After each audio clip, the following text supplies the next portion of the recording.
esfuércese por leer la Biblia todo el día. Tú puedes leer la Biblia todo el día y no se te va a quedar nada, a menos que lo impartas. Cuando tú empiezas a impartir la enseñanza que tú recibes de Dios y le empiezas a impartir, eso se te va grabando más en tu corazón. Es como cuando uno veía un video, una película, y uno salía a contarla. Cada vez que la contabas, se te iba grabando más a ti. Entonces es igual. Ellos maduran más rápido. Esto sucede porque todos los días ellos tienen que explicarle a otros quién es Dios y cómo es Dios. Trabajo muy rico y ponga usted, tengo que explicarle a otros quién es Dios y cómo es Dios. ¿Ok? Es un constante ejercicio, hemos dicho. Uno cada día hay alguien que Dios te va a poner que no sabe quién es Dios. Dios te va a poner en tu camino a alguien que no sabe cómo es Dios y cada día puedes testificar de la esperanza que hay en Cristo Jesús. ¿Ok? Entonces, dice aquí, las características naturales de la iglesia se conservan mejor.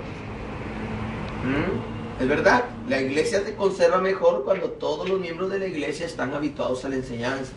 Dice aquí, dones espirituales son descubiertos y propulsados a una dirección determinada. Es verdad, los dones espirituales se descubren cuando uno empieza a ejercitarse en las cosas que uno no pensó que podría hacer. Por ejemplo, ¿cómo descubres que tienes un don para predicar si nunca te paras a hablar? ¿Cómo descubres que tienes un don para orar por los enfermos si nunca te atreves a orar por ellos? Entonces, los dones espirituales se mantienen dormidos mientras la persona no se atreve a ejercitar, porque cree que no lo tiene. Cuando uno empieza a ejercitar algo creyendo en el corazón que Dios le ha dado todas las cosas en Cristo Jesús, y tú empiezas a ejercitar las cosas que tú crees que tienes, vas a descubrir lo que tienes. ¿Amén? ¿Cómo descubre alguien que tiene un talento para el canto si no se atreve a cantar? Entonces, todas las personas, Dios los ha equipado, a cada miembro de la iglesia, Dios los ha equipado con dones y talentos. ¿Ok? Pero esos dones y talentos permanecerán escondidos hasta que la persona se atreva a dar testimonio de lo que hay de él, de lo que hay en él en Cristo Jesús, de lo que de Cristo hay en él. Cierto día, Pedro y Juan estaban entrando a la iglesia La Hermosa y en el pórtico de la iglesia se encontraron un hombre que era cojo. Y la Biblia dice que este hombre les pidió dinero y dice que Pedro y Juan le dijeron, oro ni plata tenemos, pero lo que tenemos te lo damos en el nombre de Jesús. Ellos era una de las primeras veces que ejercitaban la sanidad divina. Ellos creyeron en ese momento que había algo de Dios en ellos que podían darle a ese hombre. Entonces, mientras tú no estés dispuesto a darle a alguien lo que hay de ti, lo que hay en ti de Dios, entonces ¿cómo vas a descubrir las cosas preciosas que Dios ha puesto dentro de ti? ¿Ve? Entonces, la espiritualidad personal es vivida más fuerte e intensa en la iglesia que en la casa. En la iglesia es una vivencia en la unidad y en el amor dentro del cuerpo de Cristo. La espiritualidad personal, ellos lo hacen ver como, ¿cómo podemos decir? Mejor dicho, el desarrollo del cristiano es más rápido cuando más metido está en la iglesia. Eso es lo que quieren dar a entender. Uno se vuelve más espiritual cuando más se mete en la iglesia. Las personas que se alejan de la iglesia no tienen con quién interactuar lo espiritual. Si uno se mantiene al margen de las actividades de la iglesia, simplemente no puede participar del cuerpo y al no tener parte con el cuerpo, no puede recibir de la cabeza que es Cristo Jesús. Entonces, mientras más te metas a las actividades de la iglesia, mientras más participes con la iglesia, entonces tienes mayor actividad espiritual. Amén, hermanos. Amén. Entonces, hoy vamos a decir ahí la tarea del hacedor de discípulos. Número 1, enseñar de la Biblia. ¿Ok? Aquí dice que no es necesario que uno sea instruido especialmente para ello.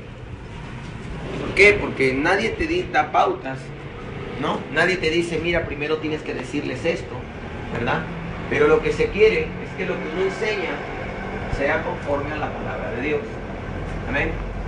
Por ejemplo, hay personas que cuando ganan un alma le dicen, empieza a leer el Evangelio de Juan.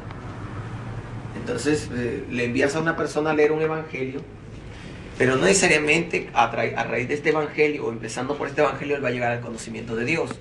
La Biblia dice que Felipe partió desde un libro profético y desde ese versículo profético, porque era un versículo que a este hombre lo inquietaba.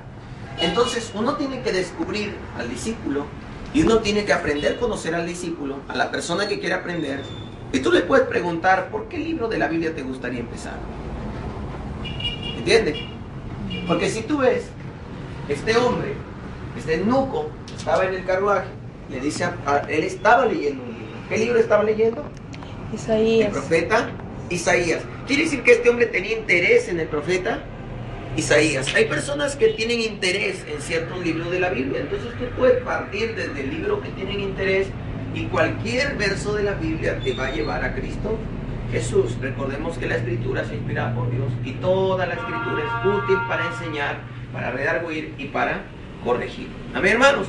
Entonces tengo que enseñar de la Biblia. No es necesario ser instruido de una manera especial para hacerlo. No se necesita estudiar en la universidad para ello. Estoy conforme. No es necesario que mantengamos una relación diaria con nuestro Rey. También es necesario, dice, solo es necesario que mantengamos una relación diaria con nuestro Rey. Es necesario que tengamos una relación diaria con Dios, nada más. Para poder enseñar de la Biblia uno tiene que mantener una relación diaria con Dios. Amén. Una relación diaria con Dios, una comunión con Dios, para poder enseñar de la Biblia.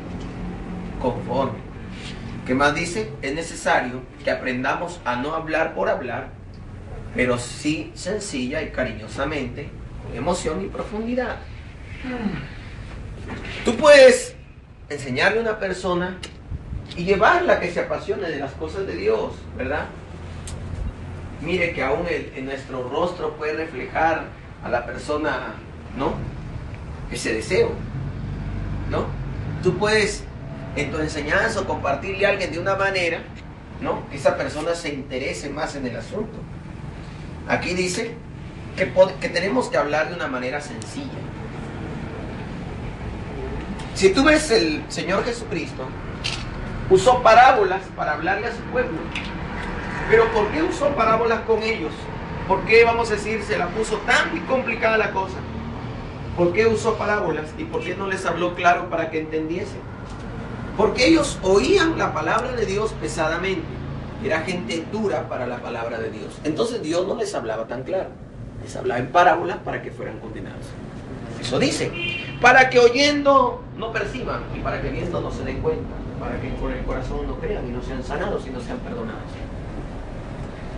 Pero pregunto, ¿hoy en día yo tengo que usar parábola para las personas o tengo que hablarles claramente?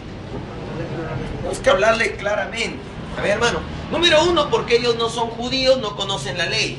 Jesús usó parábolas y se la puso difícil a los que conocían la ley y conociendo la ley no le hacían caso. Dios se la pone difícil a un cristiano que conociendo la palabra de Dios no le hace caso. Dale la gloria a Cristo.